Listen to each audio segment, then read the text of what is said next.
All right. Good morning, everybody. This is Eddy Dacius with Divine Purpose Podcast. Today episode is brought to you by Dacius Facilities Management. Dacius Facilities Management will manage your property, commercial building with a variety of services, project management, vendor management, and cleaning. Call in now at 617-237-0106 or go online at daciusfm.com. So we have a great show for you today. Our third episode is with Mark Stotling. Mark Stotling, how you doing, sir? I'm doing great, Eddie. How you doing, man?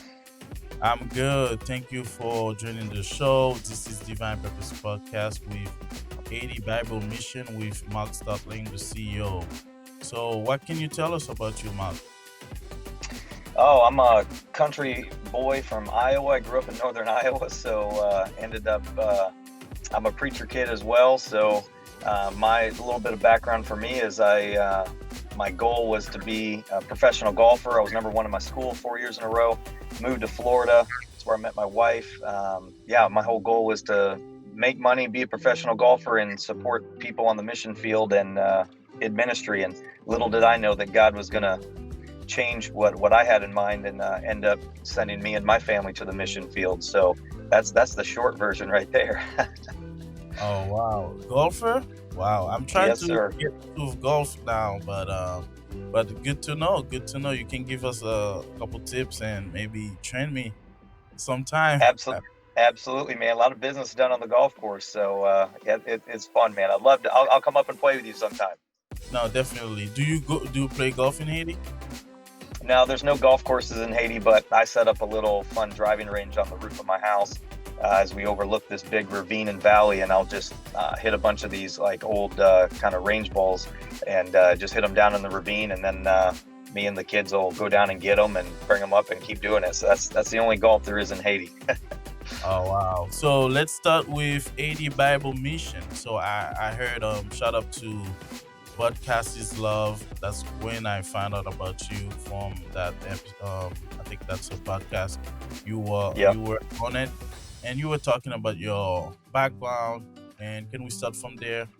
So your background, or did you study everything where you have like that mission in Haiti? Yeah, so when I was, I've got three brothers. My older brother's Matthew. I'm Mark. I got two younger brothers, Luke and John. So Matthew, Mark, Luke, John.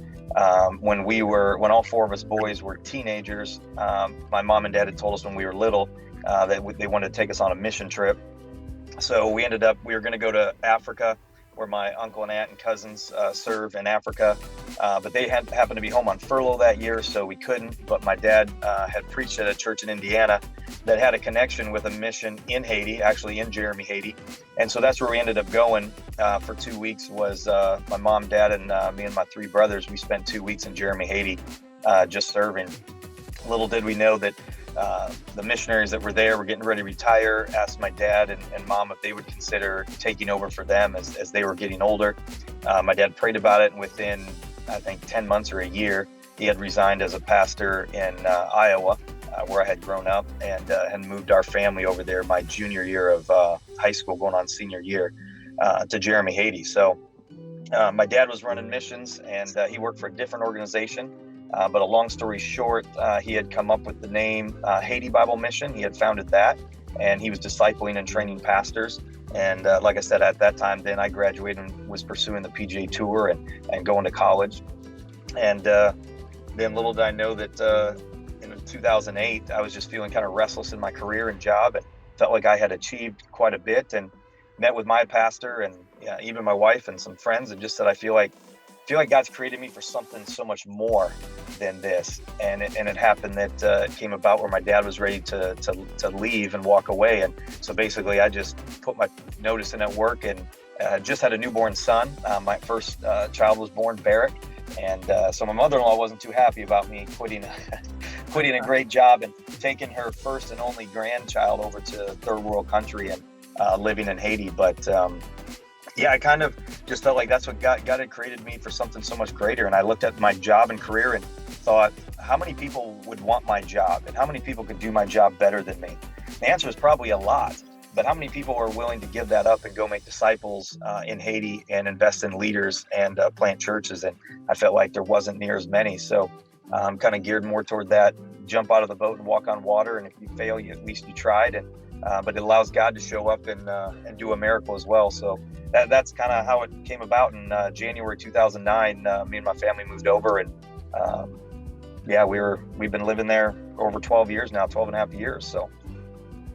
Wow, that's definitely a great story, and that's why when we heard about you, and it's really go in line in like finding your purpose.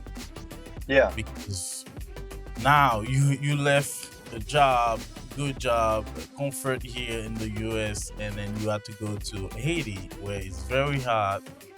I don't know if you have electricity now, but no AC. So how was it like when you first got here?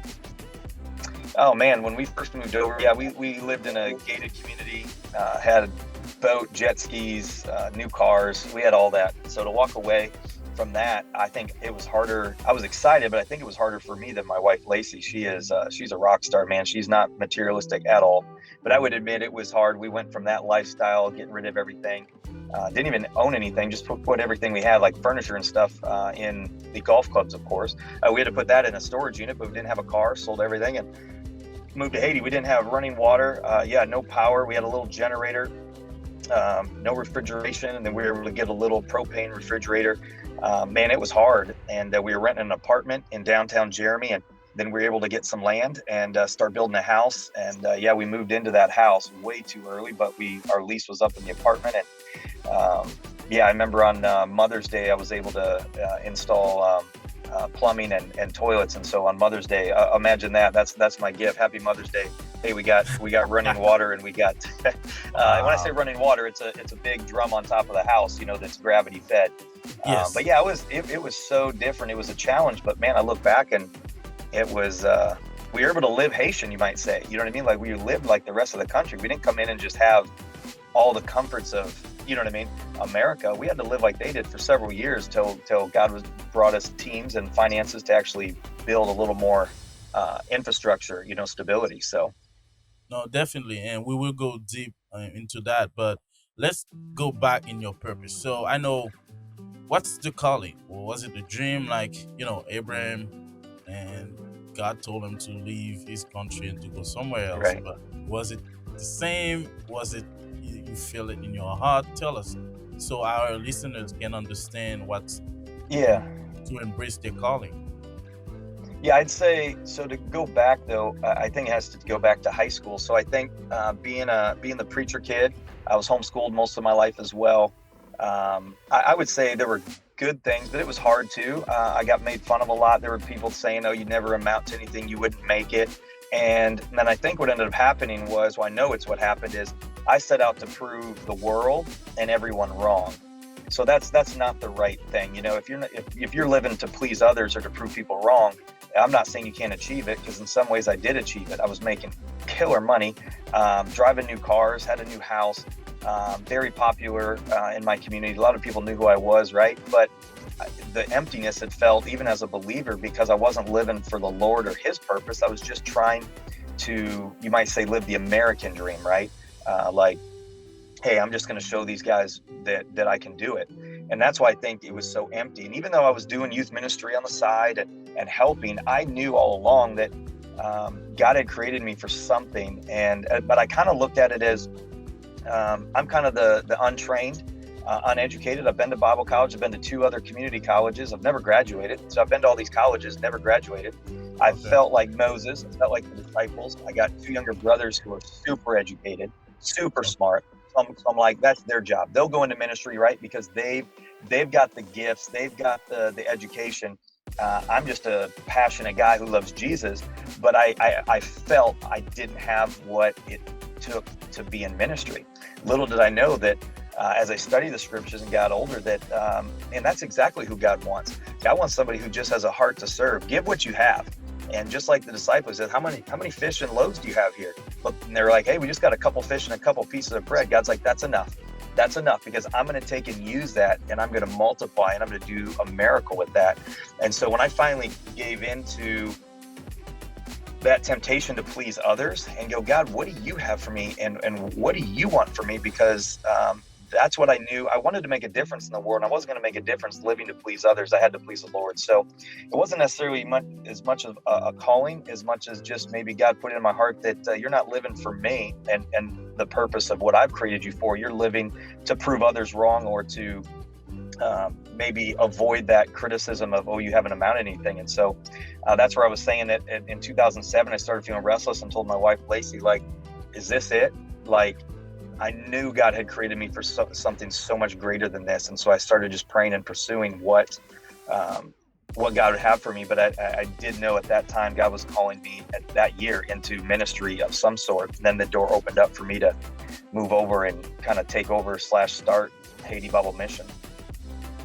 So I think you mentioned that, but I wanted to know, why Haiti at the first time? Like, I know you went with your father, but why Haiti? Because my dad had like the first trip. Why the first trip, or why did we move there? No, why the first trip? Because we originally, my dad and mom just wanted to, first of all, just give us 4 boys a third world or a mission experience before we headed off to college.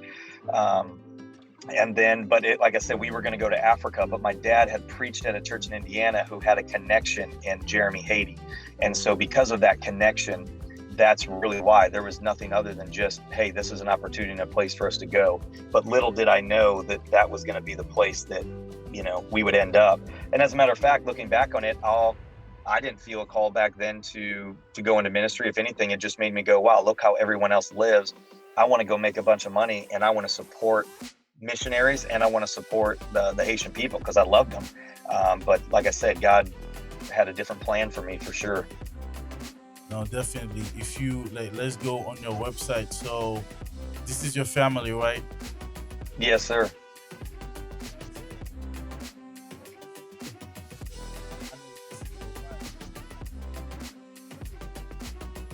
Yeah, so my wife Lacey there, we've been married in a couple months. We've been married 17 years, so it's been an amazing roller coaster up and down, moving to the third world country. But man, she's my rock.